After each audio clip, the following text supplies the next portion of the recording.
નમસ્તે, જય માતાજી। જ્યારે મારા પતિ રમેશની ચિતા સળગી રહી હતી ત્યારે મારી વહુ સિમરનને સંબંધીઓ સાથે કાનાફૂસીમાં કહ્યું કે હવે તો ડોસી એકલી રહી ગઈ, હવે આપણે બધું વેચીને દુબઈ ચાલ્યા જઈશું। અને તેના અવાજમાં જે ખુશી હતી તે મને સ્પષ્ટ સંભળાતી હતી, પણ હું ચૂપ રહી, કારણ કે તેને ખબર નહોતી કે રમેશના મૃત્યુના બરાબર 1 કલાક પછી તેમના બોસ અશોક સિંઘાનિયાનો ફોન આવ્યો હતો, અને તેમણે જે કહ્યું તે સાંભળીને મારા પગ નીચેથી જમીન સરકી ગઈ હતી।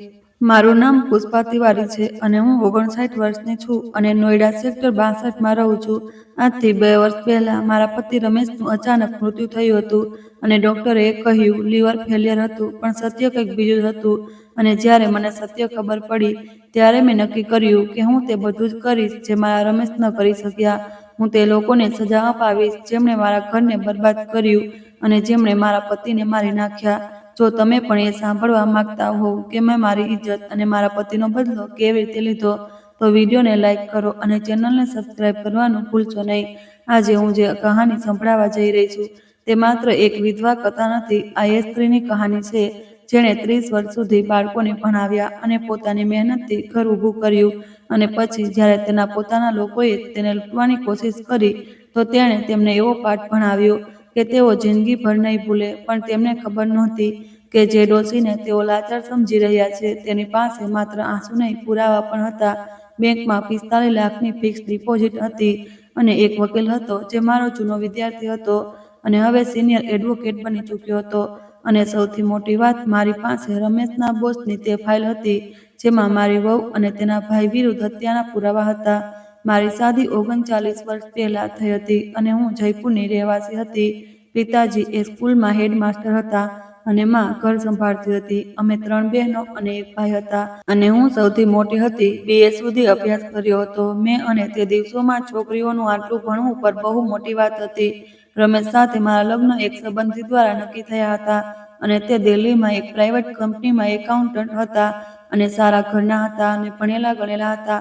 નોકરી સારી હતી એટલે પિતાજીને સંબંધ પસંદ આવી ગયો અને લગ્ન થઈ ગયા। શરૂઆતના દિવસો બહુ સારા હતા અને રમેશ બહુ શાંત સ્વભાવના હતા, ગુસ્સો બિલકુલ નહોતા કરતા। અમે દિલ્હીમાં એક નાના ભાડાના મકાનથી શરૂઆત કરી જે 2 રૂમનો ફ્લેટ હતો જનકપુરીમાં। રમેશ રોજ ઓફિસ જતા અને હું ઘર સંભાળતી, પણ મારું મન ઘરમાં નહોતું લાગતું કારણ કે મને ભણાવવું પસંદ હતું। એટલે એક દિવસ મેં રમેશને કહ્યું કે હું પાડોશના બાળકોને ઘરે ટ્યુશન ભણાવવા માંગુ છું। તેમણે પહેલા થોડું વિચાર્યું, પછી બોલ્યા, ઠીક છે, જો તને સારું લાગે છે તો કર, પણ ઘરનું કામ પણ સંભાળવું પડશે। તો મેં શરૂ કર્યું અને પહેલા માત્ર 3-4 બાળકો આવતા હતા અને હું તેમને ગણિત અને વિજ્ઞાન ભણાવતી હતી। ધોરણ 8 થી 12 સુધી ધીરે ધીરે વાત ફેલાઈ અને લોકોને મારું ભણાવવું સારું લાગ્યું। બાળકોમાં નંબર સારા આવવા લાગ્યા, પછી વધુ બાળકો આવવા લાગ્યા। 4 વર્ષ પછી અમારો દીકરો રોહિત જન્મ્યો અને મારી ખુશીઓનો પાર ન રહ્યો અને રમેશ પણ બહુ ખુશ હતા। પણ હવે જવાબદારીઓ વધી ગઈ હતી એટલે મેં ટ્યુશન બંધ ન કર્યા, પરંતુ એક આયા રાખી લીધી જે ઘરનું કામ કરતી અને રોહિતને જોતી। 10 વર્ષ પછી અમે નોઈડામાં એક નાનો ફ્લેટ ખરીદ્યો સેક્ટર 62માં 2 BHK, જેની કિંમત હતી 12 લાખ। મેં પોતાની ટ્યુશનની કમાણીથી 6 લાખ આપ્યા અને રમેશે 6 લાખ લોન લીધી, પણ રજિસ્ટ્રી મારા નામે થઈ કારણ કે મારા પૈસા વધારે હતા। અને આ વાત બહુ મહત્વની છે કારણ કે આગળ જઈને આ જ વાતે મને બચાવી।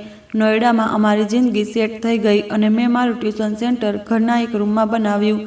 દિવાલો પર વ્હાઇટ બોર્ડ લગાવ્યા, બેન્ચો રાખી, કિતાબોની અલમારી અને રોજ સાંજે 15-20 બાળકો આવતા। હું 3 કલાક ભણાવતી। મહિનાના 15 થી 20 હજાર આવી જતા હતા અને રમેશનો પગાર પણ સારો થઈ ગયો હતો। તેઓ હવે સિનિયર એકાઉન્ટર મેનેજર હતા અને મહિનાના 45,000 કમાતા હતા અને અમે બંને મળીને સારી રીતે ઘર ચલાવી રહ્યા હતા અને રોહિતનો અભ્યાસ સારી સ્કૂલમાં થઈ રહ્યો હતો। અમે ઘરની લોન પણ 6 વર્ષમાં ચૂકવી દીધી। પછી મેં બીજો રૂમ પણ ટ્યુશન માટે લગાવી દીધો। હવે મારી પાસે 30-35 બાળકો આવતા હતા અને 2 બેન્ચ હતા, એક સાંજે 5 થી 7 અને બીજો 7 થી 9, અને મહિનાના 35 થી 40 હજાર આવવા લાગ્યા।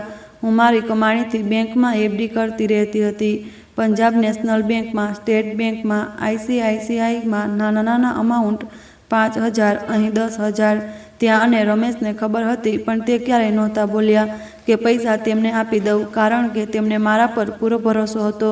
30 વર્ષ ચાલ્યા આમ જ અને રોહિત મોટો થયો। તેણે BTech કર્યું નોઈડાની એક કોલેજમાંથી અને પછી તેણે ગુડગાંવની એક IT કંપનીમાં નોકરી મળી ગઈ. સારો પગાર હતો.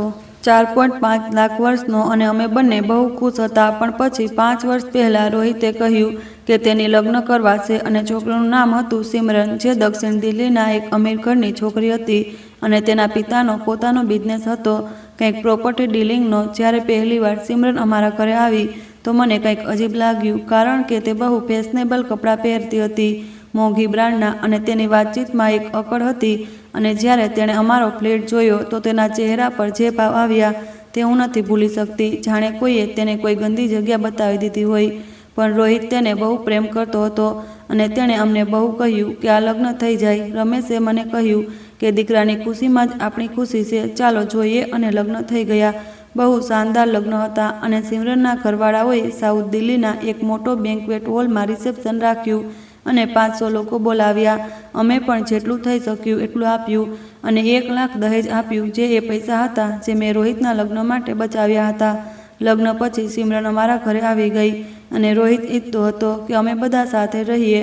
મને થોડો ડર લાગી રહ્યો હતો, પણ મેં વિચાર્યું કદાચ બધું ઠીક થઈ જશે. પણ પહેલા અઠવાડિયાથી જ મુશ્કેલીઓ શરૂ થઈ ગઈ. સિમરનને અમારું ઘર પસંદ નહોતું અને તે રોજ રોહિતને કહેતી કે આ કેવો નાનો ફ્લેટ છે, મારા પપ્પાનું તો બાથરૂમ આનાથી મોટું છે. અને રોહિત ચૂપ રહેતો અને હું પણ કંઈ નહોતી બોલતી. પછી તેને મારું ટ્યુશન ભણાવવાનું પસંદ ન આવ્યું અને તેણે રોહિતને કશું આ બધું બજાર લગાવી રાખ્યું છે. રોજ સાંજે 30 બાળકો ઘરમાં ભરાઈ જાય અને ઘોઘાટ થાય, ગંદકી થાય. અમ્માને કહો બંધ કરે આ બધું. એક દિવસ તેણે મને સીધું કહ્યું, અમ્મા હવે તો તમે 60ની ઉપર છો, ક્યાં સુધી આ બધું કરશો? આરામથી બેસો, પૂજાપાઠ કરો, બાળકો ભણાવવાનું બંધ કરો. ત્યારે મેં કહ્યું, બેટા મને આ કામ પસંદ છે, હું બેસી નથી શકતી. તો તે બોલી, પસંદની વાત નથી, વાત છે ઇજ્જતની. લોકો શું કહેશે કે વહુના આવ્યા પછી પણ સાસુને કામ કરવું પડી રહ્યું છે. અને મેં સમજાવવાની કોશિશ કરી કે બેટા આ કામ નહીં, મારો શોખ છે અને આનાથી ઘરમાં ઇન્કમ પણ આવે છે. તો તે હસી પડી અને બોલી, ઇન્કમ? અમ્મા રોહિતના મહિનાના 75,000 કમાય છે, તમારા 30-35ની શું જરૂર છે? અને તે જ દિવસથી મેં સમજી લીધું હતું કે આવનારા દિવસો આસાન નહીં હોય. પણ મેં વિચાર્યું હતું કે હું સંભાળી લઈશ, કારણ કે રમેશ મારી સાથે હતા અને રોહિત પણ સારો દીકરો હતો. પણ હું ખોટી હતી, કારણ કે ધીરે ધીરે સિમરનને બધું જ બદલાવાનું શરૂ કરી દીધું. પહેલાં તેણે ખાવામાં દખલ દેવાનું શરૂ કર્યું અને હું જે પણ બનાવતી તે કહેતી, આ શું બનાવ્યું છે, આટલું તેલ, આટલો મસાલો, હું નહીં ખાઉં. અને પછી તે ખુદ પોતાના માટે અલગ ખાવાનું બનાવડાવતી, ક્યારેક સેન્ડવિચ, ક્યારેક પાસ્તા, ક્યારેક કંઈક બીજું. અને રમેશ અને હું અમારું જમવાનું ખાતા, પણ રોહિતને તે પોતાની સાથે જ જમાડતી. અને ધીરે ધીરે રોહિત પણ અમારી સાથે ઓછું જમવા લાગ્યો. પછી સિમરનને ઘરની વસ્તુઓમાં બદલાવ કરવાનું શરૂ કર્યું અને તેણે કહ્યું, આ જૂના પડદા ઉતારી દો, આ સોફા બદલી દો, આ ફ્રીજ જૂનું થઈ ગયું છે. અને રોહિત તેની દરેક વાત માની લેતો અને ધીરે ધીરે અમારું આખું ઘર બદલાઈ ગયું.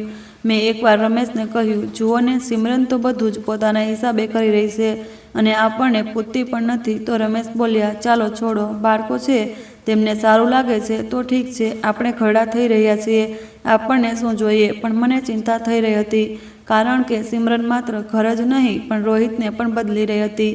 પહેલાં રોહિત રોજ સાંજે આવીને મારી સાથે વાત કરતો હતો અને પૂછતો હતો કે મારો દિવસ કેવો રહ્યો, ટ્યુશન કેવું રહ્યું. પણ હવે તે સીધો પોતાના રૂમમાં ચાલ્યો જતો સિમરન સાથે. એક દિવસ હું તેના રૂમની પાસેથી પસાર થઈ રહી હતી તો મને સિમરનનો અવાજ સંભળાયો. તે રોહિતને કહી રહી હતી, તારી મમ્મીને આટલી શું જરૂર છે કામ કરવાની? 60 વર્ષની થઈ ગઈ, હવે તો આરામ કરે. અને પહેલાં પપ્પા પણ આખો દિવસ ઘરમાં પડ્યા રહે છે, જ્યારે તું આટલું કમાઈ રહ્યો છે તો તેમને શું ચિંતા? અને રોહિતે કંઈક જવાબ આપ્યો પણ મને સંભળાયું નહીં. પણ હું સમજી ગઈ હતી કે સિમરન શું કહી રહી હતી. તે ધીરે ધીરે રોહિતના મનમાં અમારા માટે નફરત ભરી રહી હતી. 2 વર્ષ વીતી ગયા અને સિમરનનું વર્તન વધારે ખરાબ થતું ગયું અને તે હવે મારી સાથે વાત પણ ઠીકથી નહોતી કરતી. અને જ્યારે પણ હું તેને કંઈક કહેતી તે ચીડાઈ જતી. એક દિવસ મેં તેને કહ્યું, સિમરન બેટા, આજે રવિવાર છે, ચાલો બધા મળીને દાળ મખની અને નાન બનાવીએ, તને પસંદ હશે? તો તે બોલી, મને ઘરનું ખાવાનું પસંદ નથી, હું બહારથી ઓર્ડર કરી લઉં છું.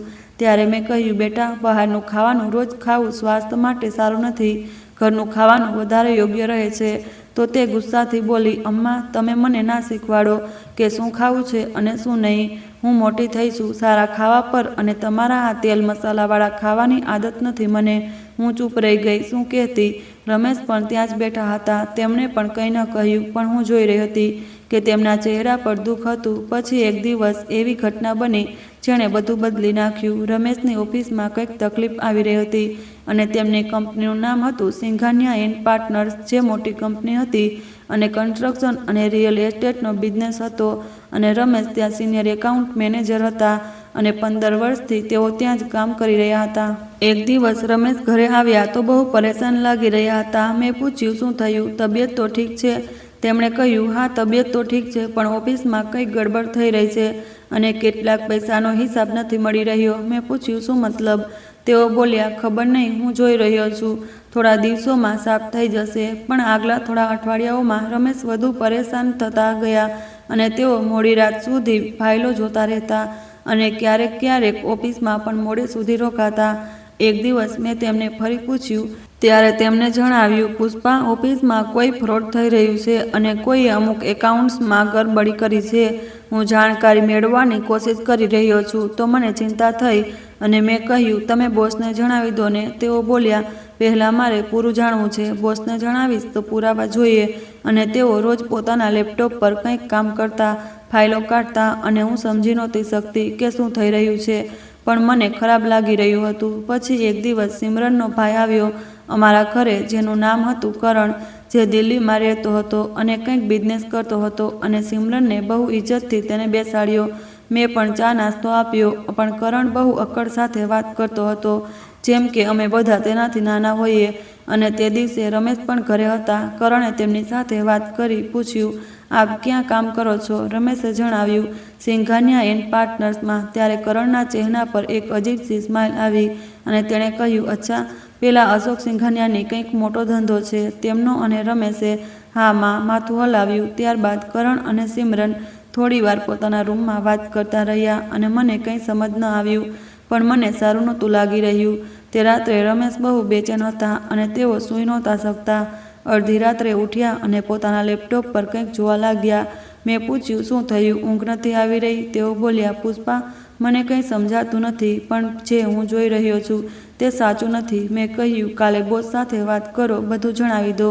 તેમણે કહ્યું, હા કરીશ, પણ પહેલાં મારે એક ફાઇલ ચેક કરવી છે. આગલી સવારે રમેશ ઓફિસ ગયા, અને તેઓ કહીને ગયા હતા કે સાંજે બોસ સાથે વાત કરશે. પણ સાંજે જ્યારે તેઓ ઘરે આવ્યા તો તેમની તબિયત બહુ ખરાબ હતી.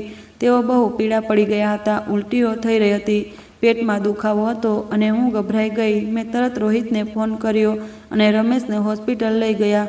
ડૉક્ટરોએ તપાસ કરી કહ્યું કે લીવરની સમસ્યા લાગી રહી છે, અને તેમને ભરતી કરી લીધા. 3 દિવસ સુધી રમેશ હોસ્પિટલમાં રહ્યા, અને તેમની હાલત બગડતી ગઈ. ડૉક્ટર કહી રહ્યા હતા કે લીવર ફેલ થઈ રહ્યું છે, પણ કેવી રીતે? અચાનક રમેશને તો ક્યારેય કોઈ લીવરની તકલીફ નહોતી, અને ચોથા દિવસે રમેશનું મૃત્યુ થઈ ગયું.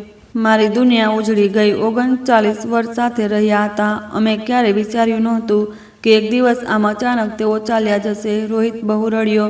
સિમરન પણ થોડી દુઃખી લાગી રહી હતી, પણ મને લાગી રહ્યું હતું કે તેનું દુઃખ નકલી છે, જેમ કે તે માત્ર દેખાડો કરી રહી હોય. રમેશના અંતિમ સંસ્કાર થયા, અને હું બિલકુલ તૂટી ગઈ હતી, પણ મારે મજબૂત રહેવાનું હતું રોહિત માટે. અને સંસ્કાર દરમિયાન મેં સિમરનને પોતાની એક સહેલી સાથે કાનાફૂસી કરતા સાંભળી. તે કહી રહી હતી, સારું થયું, ડોસો ચાલ્યા ગયા, હવે ઘરમાં થોડી જગ્યા તો થશે, અને ડોસીને પણ હવે સમજ આવી જશે કે હવે તેનું કોઈ નથી. અને મારું દિલ બેસી ગયું, પણ મેં કંઈ ન કહ્યું. તે વખતે મારી અંદર માત્ર દુઃખ હતું. પણ જ્યારે અમે ઘરે પાછા ફર્યા તો એક ફોન આવ્યો. નંબર અજાણ્યો હતો. મેં ઉપાડ્યો. બીજી તરફથી અવાજ આવ્યો, નમસ્તે, હું અશોક સિંઘાનિયા બોલી રહ્યો છું, રમેશજીનો બોસ. મેં કહ્યું, નમસ્તે જી. તેમણે કહ્યું, મને બહુ દુઃખ છે રમેશજી વિશે. તેઓ બહુ સારા માણસ હતા, પણ મારે તમારી સાથે કંઈક જરૂરી વાત કરવી છે. શું તમે કાલે મારી ઓફિસ આવી શકો છો, સવારે 10 વાગ્યે? મેં પૂછ્યું, શું વાત છે જી? તેઓ બોલ્યા, ફોન પર નથી કહી શકતો, પણ આ બહુ જરૂરી છે, અને એક વાત કોઈને કહેતા નહીં, ના રોહિતને ના સિમરનને, બસ તમે એકલા આવજો. મને અજીબ લાગ્યું, પણ મેં હા પાડી દીધી. આગલી સવારે મેં કોઈને ન જણાવ્યું, બસ એટલું કહ્યું કે હું બજાર જઈ રહી છું, અને હું ઓટોથી સિંઘાનિયા એન્ડ પાર્ટનર્સની ઓફિસ પહોંચી. સેક્ટર 18માં ઓફિસ હતી, અને જ્યારે હું રિસેપ્શન પર પહોંચી તો ત્યાં પહેલાંથી જ અશોક સિંઘાનિયા ઊભા હતા. તેઓ લગભગ 50 વર્ષના હતા, લાંબા ગોરા, બહુ સારી પર્સનાલિટી હતી. તેમણે મને જોઈ તો તરત આગળ વધ્યા અને બોલ્યા, આવો પુષ્પાજી, મારી કેબિનમાં ચાલો. અમે તેમની કેબિનમાં ગયા. ત્યાં એક બીજો માણસ બેઠો હતો. અશોકજીએ તેનો પરિચય કરાવ્યો. આ દિનેશ ખન્ના છે, રમેશજી સાથે કામ કરતા હતા. દિનેશજીએ નમસ્તે કર્યું. મેં પણ. પછી અશોકજીએ એક ફાઇલ કાઢીને બોલ્યા, પુષ્પાજી, હું તમને જે જણાવવા જઈ રહ્યો છું તે બહુ ગંભીર છે, પણ તમને ખબર હોવી જોઈએ. અને મારું દિલ જોર જોરથી ધડકવા લાગ્યું. મેં પૂછ્યું, શું વાત છે? તેમણે કહ્યું, રમેશજીનું મૃત્યુ અચાનક નથી થયું, તેમને મારવામાં આવ્યા છે. હું સૂન રહી ગઈ. મારા મોંમાંથી અવાજ ન નીકળ્યો. અશોકજીએ આગળ કહ્યું, છેલ્લા 2 મહિનાઓથી રમેશજી એક ફ્રોડની તપાસ કરી રહ્યા હતા અને અમારી કંપનીના એકાઉન્ટમાંથી લગભગ 50 લાખ ગાયબ થઈ ગયા હતા. અને રમેશજીએ જાણકારી મેળવી લીધી કે આ પૈસા કોણે ઉપાડ્યા. ત્યારે મેં પૂછ્યું, કોણે? તો દિનેશજી બોલ્યા, તમારી વહુ સિમરન અને તેના ભાઈ કરણે. અને મારા પગ નીચેથી જમીન સરકી ગઈ. મેં કહ્યું, શું? પણ કેવી રીતે? તો અશોકજીએ સમજાવ્યું, કરણે અમારી કંપનીમાં નકલી ડોક્યુમેન્ટ્સના માધ્યમથી એક સપ્લાયર બનાવ્યો, પછી નકલી બિલ બનાવીને પૈસા કઢાવ્યા અને રમેશજીએ બધું જાણી લીધું હતું. તેમણે એક ફાઇલ તૈયાર કરી હતી જેમાં બધા પુરાવા હતા. દિનેશજીએ કહ્યું, પણ જે દિવસે તેઓ તમને આ બધું જણાવવાના હતા તે જ દિવસે તેમની તબિયત ખરાબ થઈ ગઈ અને અમને શંકા છે કે તેમને ઝેર આપી દેવામાં આવ્યું. હું રડવા લાગી. મારા રમેશને મારી નાખ્યો. મારી પોતાની વહુએ. હું વિશ્વાસ નહોતી કરી શકતી. અશોકજીએ એક પાણીનો ગ્લાસ આપ્યો અને બોલ્યા, સાંભળો પોતાને. મને ખબર છે આ સાંભળવું મુશ્કેલ હતું, પણ તમને સત્ય ખબર હોવું જોઈએ. મેં પાણી પીધું અને પછી પૂછ્યું, તમારી પાસે પુરાવા છે? અશોકજીએ ફાઇલ ખોલી. તેમાં બહુ બધા કાગળ હતા, બેંક સ્ટેટમેન્ટ, ઈમેલ મેસેજ, નકલી બિલ, બધું જ. અને તેમણે કહ્યું, આ બધું રમેશજીએ ભેગું કર્યું હતું અને આ પેનડ્રાઈવમાં રમેશજીએ જે પણ જાણકારી મેળવી હતી તે બધું રેકોર્ડ છે. અને દિનેશજીએ આ રમેશના ટેબલ પરથી તેના મૃત્યુના બીજા દિવસે કાઢ્યું હતું. મેં પૂછ્યું, તો હવે શું કરીશું? અશોકજી બોલ્યા, અમે પોલીસમાં ફરિયાદ કરવાના છીએ, પણ પહેલાં હું તમને મળવા માગતો હતો, કારણ કે આ તમારા પરિવારની વાત છે અને મને ડર છે કે જો સિમરન અને કરણને ખબર પડી ગઈ કે અમને બધું ખબર છે તો તેઓ તમને પણ નુકસાન પહોંચાડી શકે છે. મને મારા કાનો પર વિશ્વાસ નહોતો થઈ રહ્યો. મારી પોતાની વહુ જે મારા ઘરમાં રહેતી હતી તેણે મારા પતિને મરાવી નાખ્યો. પણ પછી મને યાદ આવ્યું, સિમરનનું વર્તન, તેના ભાઈનું આવવું, રમેશની બેચેની, બધું જ સાફ થઈ ગયું. મેં પૂછ્યું, હવે મારે શું કરવું જોઈએ? તો અશોકજીએ કહ્યું, પહેલાં તો પોતાનું ધ્યાન રાખો, ઘરમાં સાવધાન રહો. કોઈ પણ વસ્તુમાં ઝેર હોઈ શકે છે. તમારું ખાવાનું જાતે બનાવો, કોઈના પર ભરોસો ન કરો. અને હા, તમારી પ્રોપર્ટીના કાગળ, બેંકના કાગળ, બધું સુરક્ષિત રાખો. સિમરન કંઈ પણ કરી શકે છે. અને દિનેશજી બોલ્યા, જો તમને કોઈ તકલીફ હોય તો તરત અમને ફોન કરજો અને અમે તમારી મદદ કરીશું. હું તેમનો આભાર માનીને ઘરે આવી ગઈ. મારા મગજમાં વાવાઝોડું ચાલી રહ્યું હતું. શું કરું? રોહિતને જણાવું? ના, અત્યારે નહીં. પહેલાં મારે વિચારવું પડશે. અને ઘરે આવીને હું સીધી મારા રૂમમાં ગઈ અને દરવાજો બંધ કર્યો અને રડી પડી. મારા રમેશને મારી નાખ્યા. તે જે આટલા ભલા હતા, આટલા નેક હતા, તેમણે આ રીતે પણ રડવાથી કંઈ નહીં થાય. મારે કંઈક કરવું પડશે, પણ શું? તે રાત્રે હું સૂઈ ન શકી અને હું વિચારતી રહી. અશોકજી સાચું કહી રહ્યા હતા. મારે સાવધાન રહેવું પડશે અને મારે મારી પ્રોપર્ટી અને પૈસા સુરક્ષિત રાખવા પડશે. બીજા દિવસે જ્યારે સિમરન અને રોહિત ઓફિસ ગયા, મેં મારા બધા જરૂરી કાગળ કાઢ્યા, પ્રોપર્ટીના કાગળ, બેંકની પાસબુક, એફડીના કાગળ, બધું જ. અને મેં તેમને એક મોટા કવરમાં રાખ્યા અને બેંકના લોકરમાં મૂકી આવી. પછી મેં મારા જૂના વિદ્યાર્થી અમિત સાથે વાત કરી. અમિત હવે એક મોટો વકીલ બની ગયો હતો, સિનિયર એડવોકેટ. મેં તેને બધી વાત જણાવી તો અમિતે કહ્યું, અમ્મા, તમે સાચી જગ્યાએ આવ્યા છો. અમે આનો પૂરો બંદોબસ્ત કરીશું, પણ તમને થોડો સમય લાગશે, ધીરજ રાખો. મેં પૂછ્યું, કેટલો સમય? તે બોલ્યો, થોડા મહિના. મારે પૂરી તૈયારી કરવી પડશે, પુરાવા ભેગા કરવા પડશે અને પછી અમે એકસાથે બધું ખોલીશું જેથી તે બચી ન શકે. અને મેં હા પાડી દીધી, કારણ કે હું રાહ જોઈ શકતી હતી અને મારી પાસે કોઈ બીજો રસ્તો પણ નહોતો. અત્યાર સુધી તો તમને સમજાઈ ગયું હશે કે મારી સ્થિતિ કેટલી ખરાબ હતી, પરંતુ અસલી ખેલ હવે શરૂ થવાનો છે. અને જો તમે જાણવા માંગતા હો કે મેં કેવી રીતે આ બધાનો હિસાબ ચૂકવ્યો, તો વિડીયોને અંત સુધી જરૂર જોજો.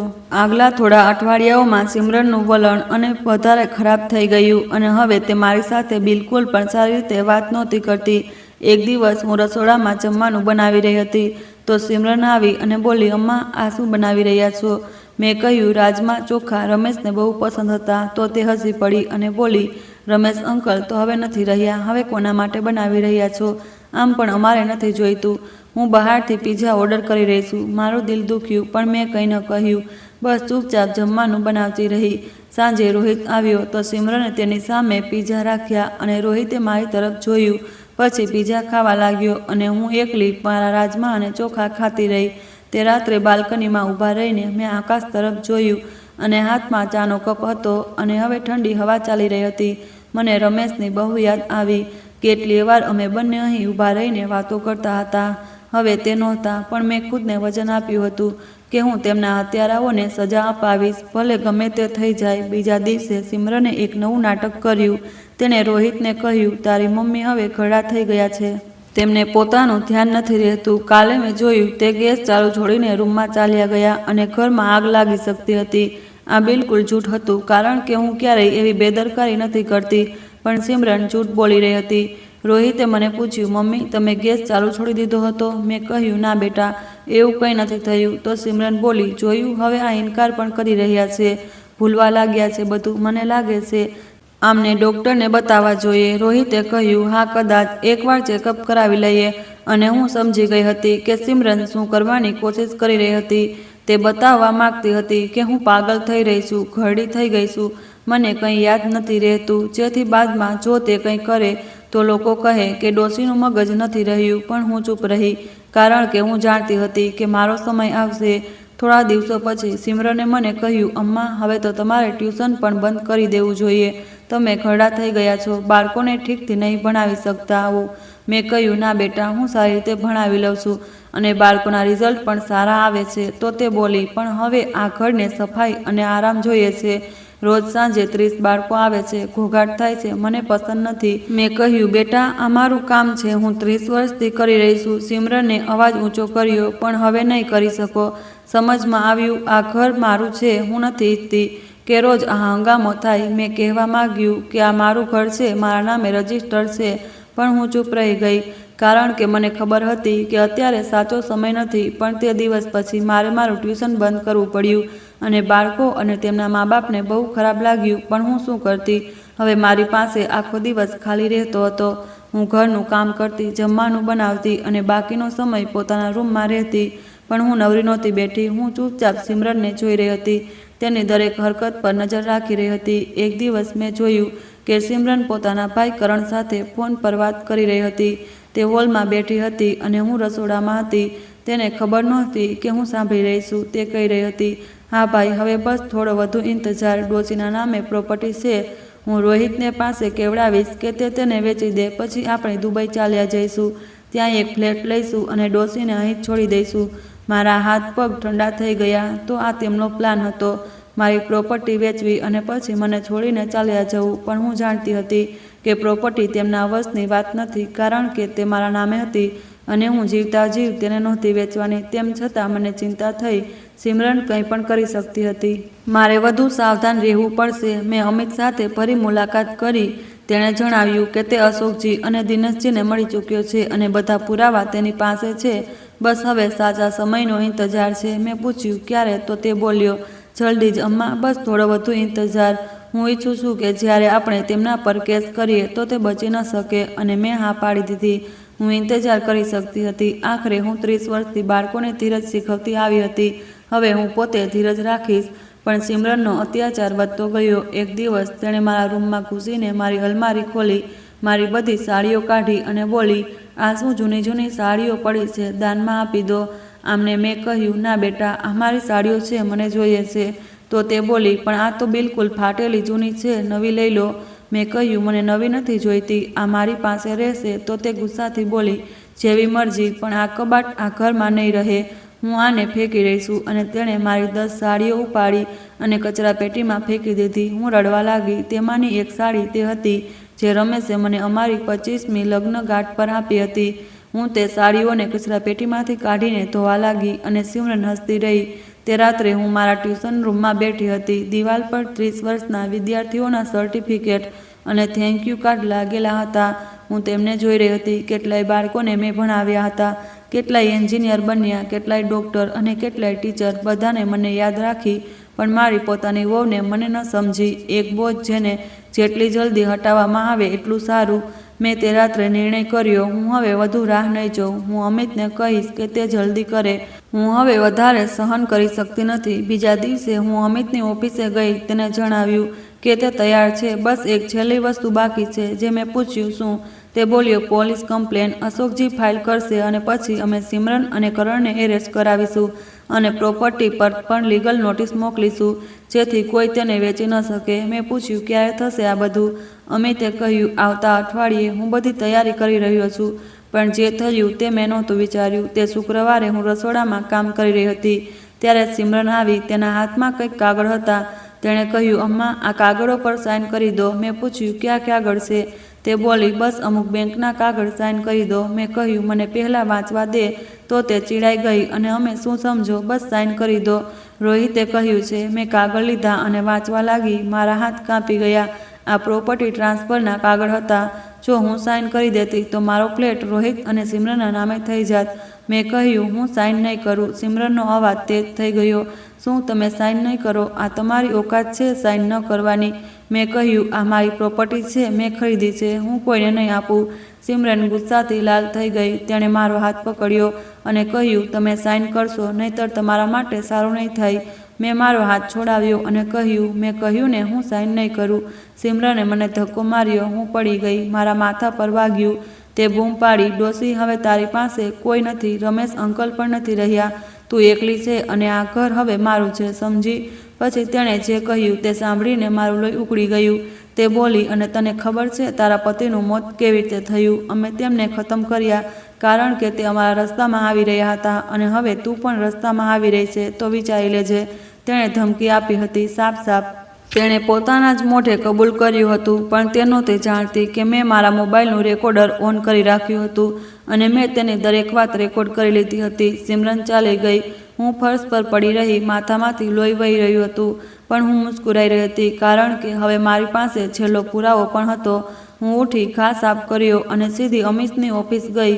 અમિતે રેકોર્ડિંગ સાંભળ્યું. તે બોલ્યો, બસ અમ્મા, હવે અમે કાલે જ પોલીસમાં ફરિયાદ કરીશું અને સિમરન અને કરણને એરેસ્ટ કરાવીશું. મેં કહ્યું, ના, અત્યારે નહીં. અમિતે હેરાનીથી પૂછ્યું, કેમ? મેં કહ્યું, હું ઈચ્છું છું કે રોહિત પણ સાંભળે, તે પણ જાણે કે તેની પત્ની કેવી છે. હું ઈચ્છું છું કે બધાની સામે તેનો અસલી ચહેરો ખુલે. અમિતે વિચાર્યું, પછી બોલ્યો, ઠીક છે, તો પછી કાલે આપણે એક ફેમિલી મીટિંગ રાખીએ. અશોકજી, દિનેશજી, પોલીસ બધા આવશે અને ત્યાં અમે બધું ખોલીશું. મેં હા પાડી દીધી. હવે બસ એક રાત બાકી હતી. એક રાત અને પછી ન્યાય મળશે. તે રાત્રે હું સૂઈ ન શકી. હું વિચારતી રહી, કાલે શું થશે? સિમરનનું શું થશે? રોહિતનું શું રિએક્શન હશે? પણ મને ખબર હતી કે હું સાચું કહી રહી છું. રમેશ માટે, પોતાના માટે, ન્યાય માટે. આગલી સવારે મેં સિમરન અને રોહિતને કહ્યું, આજે સાંજે ઘરે એક મીટિંગ છે. અમુક લોકો આવશે. તમારે બંનેને રહેવું પડશે. સિમરને પૂછ્યું, કોણ આવી રહ્યું છે? મેં કહ્યું, રમેશની ઓફિસથી અમુક લોકો, કંઈક કામ છે. રોહિતે કહ્યું, ઠીક છે મમ્મી, અમે રહીશું. સાંજે 5 વાગ્યે ઘરની ઘંટડી વાગી. મેં દરવાજો ખોલ્યો. બહાર અશોકજી, દિનેશજી, અમિત અને 2 પોલીસવાળા ઊભા હતા. સિમરન ગભરાઈ ગઈ. તે બોલી, આ પોલીસ અહીં કેમ છે? અશોકજી અંદર આવ્યા. બોલ્યા, નમસ્તે, હું અશોક સિંઘાનિયા છું, રમેશજીનો બોસ. રોહિતે કહ્યું, નમસ્તે સર, આવો બેસો. પણ એક પોલીસવાળાએ કહ્યું, અમે ઇન્સ્પેક્ટર રાજેશ યાદવ છીએ, સેક્ટર 20 પોલીસ સ્ટેશનથી. અમારે કંઈક વાતો કરવી છે આપ લોકો સાથે. અમે બધા બેસી ગયા. સિમરન બહુ બેચેન લાગી રહી હતી. તેને સમજાઈ ગયું હતું કે કંઈક ગડબડ જરૂર છે. અશોકજીએ શરૂઆત કરી. તેમણે કહ્યું, રોહિત, મારે તને કંઈક જણાવવું છે. તારા પિતાના મૃત્યુ અચાનક નહોતું થયું. રોહિતે પૂછ્યું, શું મતલબ? અશોકજીએ પૂરી કહાની સંભળાવી. કેવી રીતે રમેશને ફ્રોડની ખબર પડી, કેવી રીતે સિમરન અને કરણે પૈસા ચોર્યા, કેવી રીતે રમેશે બધું જાણી લીધું અને પછી કેવી રીતે તેમનું મૃત્યુ થયું. રોહિત સૂન રહી ગયો. તે સિમરન તરફ જોવા લાગ્યો. બોલ્યો, આ સાચું નથી થઈ શકતું. સિમરન, જણાવ, આ જૂઠ છે. સિમરન ચૂપ હતી. તેનો ચહેરો પીળો પડી ગયો હતો. પછી દિનેશજીએ ફાઇલ ખોલી. બધા પુરાવા બતાવ્યા, બેંક સ્ટેટમેન્ટ, નકલી બિલ, ઈમેલ, બધું જ. રોહિત રડવા લાગ્યો. તેણે કહ્યું, ના, આ નહીં થઈ શકતું. સિમરન, કંઈક તો બોલ. પણ સિમરન ચૂપ હતી. પછી અમિતે કહ્યું, અને એક વાત, કાલે સિમરને પુષ્પાજીને ધમકી આપી અને પોતાના મોઢે કબૂલ કર્યું કે તેમણે રમેશજીને માર્યા. તેણે મારી રેકોર્ડિંગ ચલાવી. સિમરનનો અવાજ સ્પષ્ટ સંભળાયો. તારા પતિનું મોત કેવી રીતે થયું? અમે તેમને ખતમ કર્યા. રોહિતનો ચહેરો જોવાલાયક હતો. તે બિલકુલ તૂટી ગયો. તેમણે સિમરનને કહ્યું, તમે મારા પપ્પાને માર્યા. મારા પપ્પાને? સિમરન હવે ડરી ગઈ હતી. તે બોલી, ના, આ બધું જૂઠ છે. મેં કંઈ નથી કર્યું. ઇન્સ્પેક્ટર યાદવે કહ્યું, સિમરન તિવારી, અમે તમને રમેશ તિવારીની હત્યા અને 50 લાખની છેતરપિંડીના આરોપમાં ગિરફ્તાર કરી રહ્યા છીએ. બીજા પોલીસવાળાએ સિમરનને હાથકડી પહેરાવી દીધી. સિમરન બૂમો પાડવા લાગી, ના, આ ખોટું છે. રોહિત, મને બચાવો. પણ રોહિતે મોઢું ફેરવી લીધું. તે મને બોલ્યો, મમ્મી, મને માફ કરી દો. હું નહોતો જાણતો. મને સાચે જ નહોતી ખબર. મેં તેનો હાથ પકડ્યો અને કહ્યું, મને ખબર છે બેટા, તારી કોઈ ભૂલ નથી. પોલીસ સિમરનને લઈ ગઈ. અશોકજી અને દિનેશજી પણ ચાલ્યા ગયા. રોહિત અને હું એકલા રહી ગયા. તે બહુ રડ્યો. મેં તેને સંભાળ્યો. તે રાત્રે અમે બહુ વાતો કરી. રોહિતે મારી માફી માગી અને કહ્યું કે તેણે મને એકલી છોડી દીધી. સિમરનને વધારે મહત્ત્વ આપ્યું. મેં કહ્યું, બેટા, તું હજુ યુવાન છો. પ્રેમમાં આંધળો થઈ ગયો. પણ હવે શીખી લે, દરેક ચમકતી વસ્તુ સોનું નથી હોતી. આગલા થોડા દિવસોમાં બધું થયું. સિમરનને પોલીસે રિમાન્ડ પર લઈ લીધી. તેનો ભાઈ કરણ પણ પકડાઈ ગયો દિલ્હીથી. તેને ગિરફ્તાર કરવામાં આવ્યો. અશોકજી કંપનીએ સિમરન અને કરણ વિરુદ્ધ 50 લાખનો સિવિલ કેસ પણ ફાઇલ કર્યો. પછી પોલીસે તપાસ કરી. તેમણે રમેશના મેડિકલ રિપોર્ટ ફરીથી ચેક કર્યા. એક ફોરેન્સિક એક્સપર્ટે બોલાવવામાં આવ્યો અને ખબર પડી કે રમેશના લોહીમાં આર્સેનિક નામનું ઝેર હતું. આ ઝેર ધીરે ધીરે લીવર ખરાબ કરે છે અને જો યોગ્ય માત્રામાં આપવામાં આવે તો તે લીવર ફેલિયર જેવું લાગે છે. પોલીસે વધુ તપાસ કરી. ખબર પડી કે કરણે આ ઝેર એક કેસ્મેટિક પાસેથી ખરીદ્યું હતું, નકલી મેડિકલ પ્રિસ્ક્રિપ્શન બતાવીને. અને પછી સૌથી મોટો પુરાવો મળ્યો. સિમરનના ફોનમાંથી એક મેસેજ મળ્યો. કરણને મોકલવામાં આવ્યો હતો. તેમાં લખ્યું હતું, કામ થઈ ગયું, ડોસો ખતમ, હવે પ્રોપર્ટી આપણી. આ મેસેજ રમેશના મોતના આગલા દિવસનો હતો. હવે કોઈ શંકા ન રહી. સિમરન અને કરણ બંને મર્ડરના દોષી હતા. કોર્ટમાં કેસ શરૂ થયો. અમિત મારો વકીલ હતો. તેણે બહુ મહેનતથી કેસ લડ્યો, દરેક પુરાવો રજૂ કર્યો. અશોકજી અને દિનેશજી સાક્ષી બન્યા. મેં પણ જુબાની આપી. સિમરનના વકીલે બહુ કોશિશ કરી તેને બચાવવાની, પણ પુરાવા એટલા મજબૂત હતા કે કંઈ ન થઈ શક્યું. 6 મહિના પછી કોર્ટે ફેસલો સંભળાવ્યો.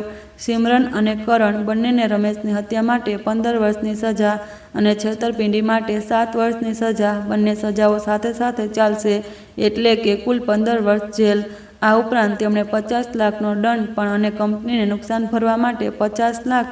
અને સિમરનની દુનિયા બરબાદ થઈ ગઈ. તેના મા બાપે તેનાથી સંબંધ તોડી લીધો. તેમણે કહ્યું કે તેમની કોઈ દીકરી નથી. તેના દોસ્તોએ તેનાથી મોઢું ફેરવી લીધું. સોસાયટીમાં તેનું નામ બદનામ થઈ ગયું. લોકો કહેતા, તે છોકરી જેણે પોતાના સસરાને મારી નાખ્યા પૈસા માટે. કરણની પણ એ જ હાલત થઈ. તેનો બિઝનેસ બરબાદ થઈ ગયો. કોઈ તેની સાથે ડીલ નહોતું કરવા માગતું.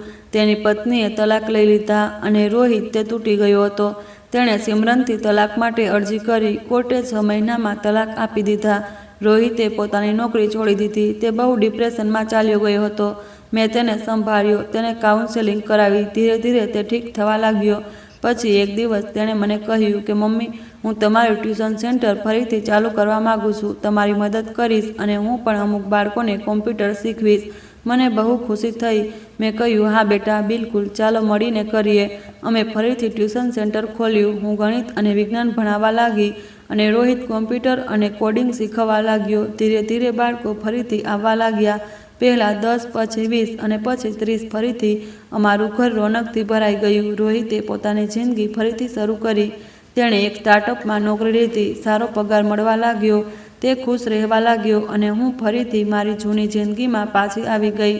રોજ સવારે ઉઠતી, પૂજા કરતી, નાસ્તો બનાવતી, પછી બાળકોને ભણાવતી, સાંજે રોહિત સાથે ચા પીતી અને વાતો કરતી. પણ રમેશની ખોટ હંમેશા રહેતી હતી. ક્યારેક ક્યારેક રાત્રે બાલ્કનીમાં ઊભા રહીને હું તેમની સાથે વિતાવેલી પળોને યાદ કરતી અને વિચારતી કે કાશ તે અહીં હોત, જોત કે મેં તેના હત્યારાઓને સજા અપાવી. પણ મને ખબર હતી કે તે ક્યાંયથી મને જોઈ રહ્યા છે અને મુસ્કુરાઈ રહ્યા છે. ગર્વથી આજે 2 વર્ષ પછી હું 69 વર્ષની છું, પણ હજુ પણ મારા 40 બાળકોને ભણાવી રહી છું. રોહિત સાથે સિમરન અને કરણ જેલમાં છે. તેમને હજુ 13 વર્ષ અને બાકી છે. ક્યારેક ક્યારેક મને તેમની યાદ આવે છે, પણ પછી મને રમેશની યાદ આવે અને હું વિચારું છું કે જે થયું તે સાચું થયું. એક દિવસ એક મહિલા મારા ઘરે આવી. તે લગભગ 60 વર્ષની હતી. તેણે મને કહ્યું, પુષ્પાજી, મારું નામ કમલા છે. હું પણ તમારી જેમ એક તકલીફમાં છું. મારા જમાઈ માટે પ્રોપર્ટી પચાવી પાડવા માગે છે. હું શું કરું? મેં તેને બેસાડી, ચા પીવડાવી, પછી કહ્યું, બહેન, સૌથી પહેલાં તો પોતાના બધા કાગળ સુરક્ષિત રાખો, બેંક લોકરમાં, પછી એક સારા વકીલને મળો, બધું લીગલ રીતે કરો, અને સૌથી જરૂરી વાત, ક્યારેય ડરો નહીં, તમારો હક છે, તમે લડો. તેણે મારો હાથ પકડ્યો અને કહ્યું, થેન્ક યુ. તમારી કહાની સાંભળીને મને હિંમત મળી. હું મુસ્કુરાઈ અને વિચાર્યું, કદાચ આ જ મારું કામ છે. હવે બીજી ઓરતોને હિંમત આપી, તેમને બતાવવું કે કેવી રીતે પોતાના માટે ઊભા થવું. રોહિતે પણ પોતાની જિંદગી આગળ વધારી. તેણે એક છોકરી સાથે લગ્ન કર્યા, અંજલિ. બહુ સીધી સાદી છોકરી, મિડલ ક્લાસ ફેમિલીથી ટીચર છે. તે પણ મને બહુ પસંદ આવી. અંજલિ મારો બહુ ખ્યાલ રાખે છે અને અમ્મા કહે છે, મારી સાથે જમવાનું બનાવે છે, વાતો કરે છે. મને લાગે છે કે ભગવાને મને એક સારી વહુ આપી છે. અમારા ઘરમાં ફરીથી ખુશીઓ પાછી આવી છે. રવિવારે અમે બધા મળીને જમીએ છીએ. દાળ મખની, રાજમા ચાવલ, ગાજરનો હલવો, બધું એમ જ જેમ પહેલાં થતું હતું. બસ રમેશ નથી, પણ તેમની યાદો હંમેશા અમારી સાથે છે. આજે જ્યારે હું પાછળ વળીને જોઉં છું તો મને ગર્વ થાય છે. મેં હાર ન માની. મેં મારા પતિના હત્યારાઓને સજા અપાવી. મેં મારી પ્રોપર્ટી બચાવી, પોતાની ઇજ્જત બચાવી. લોકો વિચારે છે કે ઘરડી ઓરતો કમજોર હોય છે, લાચાર હોય છે, પણ આ ખોટું છે. અમે માત્ર ત્યાં સુધી કમજોર દેખાઈએ છીએ જ્યાં સુધી અમને જરૂર નથી પડતી. પણ જ્યારે સમય આવે છે તો અમે સિંહણની જેમ લડીએ છીએ. મેં 30 વર્ષ સુધી બાળકોને ભણાવ્યા, તેમને શીખવ્યું કે મહેનત કરો, ઈમાનદાર રહો, ધીરજ રાખો. અને આજે હું બીજી ઓરતોને પણ એ જ શીખવું છું. જો તમારી સાથે કોઈ ખોટું કરી રહ્યું છે તો ચૂપ ન રહો, લડો પોતાના હક માટે, પોતાની ઇજ્જત માટે. પણ લડાઈ સ્માર્ટ રીતે લડો, ગુસ્સામાં નહીં. વિચારી સમજીને પુરાવા ભેગા કરો, કાનૂનનો સહારો લો, અને સૌથી જરૂરી, ધીરજ રાખો. ન્યાયને સમય લાગે છે પણ મળે છે જરૂર. આજે સિમરન અને કરણ જેલમાં છે. તેમની જિંદગી બરબાદ થઈ ગઈ. તેમનો પરિવાર, દોસ્ત, ઇજ્જત બધું જ ચાલ્યું ગયું. અને કેમ? પૈસા માટે, પ્રોપર્ટી માટે. પણ તેમને નહોતી ખબર કે પૈસા બધું નથી હોતા. ઇજ્જત, સંબંધો, પ્રેમ, આ બધું વધુ જરૂરી છે. અને જે આ વસ્તુઓને ગુમાવી દેશે તે બધું જ ગુમાવી દેશે. રમેશ હંમેશા કહેતા હતા, પુષ્પા, કર્મના ફળ જરૂર મળે છે. સારા કર્મ કરો, સારું ફળ મળશે. આજે હું સમજુ છું કે તે સાચું કહેતા હતા. મેં પૂરી જિંદગી મહેનત કરી, ઈમાનદારીથી કમાયું, બાળકોને પ્રેમથી ભણાવ્યા, રમેશનો સાથ આપ્યો, અને આજે 69 વર્ષની ઉંમરે મારી પાસે પોતાનું ઘર છે, પોતાનું કામ છે, પોતાનો દીકરો છે, પોતાની ઇજ્જત છે. અને સિમરન, તેની પાસે શું છે? માત્ર 4 દિવાલો, જેલની. મને તેનાથી નફરત નથી. મને તેના પર દયા આવે છે કે તે એક યુવાન છોકરી હતી, તેની પૂરી જિંદગી આગળ હતી, અને તેણે ખોટો રસ્તો પસંદ કર્યો, અને આજે તે બધું જ ગુમાવી ચૂકી છે. કાશ તેણે વિચાર્યું હોત, કાશ તેણે સમજ્યું હોત કે સંબંધો પૈસાથી મોટા હોય છે. કાશ તેણે પોતાના લાલચને કાબૂમાં રાખ્યો હોત. પણ હવે બહુ મોડું થઈ ચૂક્યું છે. તેણે પોતાની ભૂલનું ફળ ભોગવવું પડશે. આજે રાત્રે હું ફરીથી બાલ્કનીમાં ઊભી છું. હાથમાં ચાનો કપ છે, ઠંડી હવા ચાલી રહી છે, આકાશમાં તારા ચમકી રહ્યા છે. હું વિચારી રહી છું કે કેટલું બધું બદલાઈ ગયું. 2 વર્ષ પહેલાં હું એક નિરાધાર વિધવા હતી. આજે હું ફરીથી મજબૂત છું, ફરીથી ખુશ છું. રોહિત અંદર રૂમમાં અંજલિ સાથે હસી રહ્યો હતો. તેમના અવાજો સંભળાઈ રહ્યા છે. મને સારું લાગી રહ્યું છે. કાશ આકાશ તરફ જોઉં અને કહું કે રમેશ, મેં વચન પૂરું કર્યું. મેં તમારા હત્યારાઓને સજા અપાવી. હવે તમે ચેનથી રહો. એક તારા તૂટે છે. હું મુસ્કરાવું. કદાચ તે રમેશનો ઇશારો છે. કદાચ તે કહી રહ્યા છે કે સારું કર્યું, હું અંદર જાઉં. કાલે ફરીથી બાળકોને ભણાવવાનું છે. જિંદગી ચાલતી રહી અને હું પણ ચાલતી રહીશ જ્યાં સુધી શ્વાસ છે. જો તમને મારી કહાની પસંદ આવી હોય તો વિડીયોને લાઇક કરો, ચેનલને સબસ્ક્રાઈબ કરો. અને જો તમે પણ એવી કોઈ મુશ્કેલીમાંથી પસાર થઈ રહ્યા છો તો યાદ રાખજો, ધીરજ અને રણનીતિથી દરેક લડાઈ જીતી શકાય છે. જે લોકો બુઝુર્ગોને કમજોર સમજે છે તે ખોટા છે. અમે જ્યાં સુધી ચૂપ રહીએ છીએ, જ્યાં સુધી જરૂર નથી પડતી, પણ જ્યારે ઉઠીએ છીએ તો વાવાઝોડાની જેમ ઉઠીએ છીએ. મારા રમેશને હત્યા થઈ, પણ તેમના હત્યારાઓને સજા મળી, 15 વર્ષની સજા. અને મને ન્યાય મળ્યો, મને શાંતિ મળી, મને મારી ઇજ્જત પાછી મળી. આજે હું કોઈથી નથી ડરતી. આજે હું જાણું છું કે જો હું સાચી છું તો કાનૂન મારી સાથે છે, સમાજ મારી સાથે છે, ભગવાન મારી સાથે છે. તો જો કોઈ તમારી સાથે ખોટું કરી રહ્યું છે તો લડો, ડરો નહીં, ચૂપ ન રહો, પોતાનો અવાજ ઉઠાવો, પોતાના હક માટે ઊભા થાઓ. કારણ કે જે લડે છે તે જીતે છે, અને જે હાર માની લે છે તે હંમેશા માટે હારી જાય છે. હું પુષ્પા તિવારી છું, 69 વર્ષની એક સાધારણ ટ્યુશન ટીચર.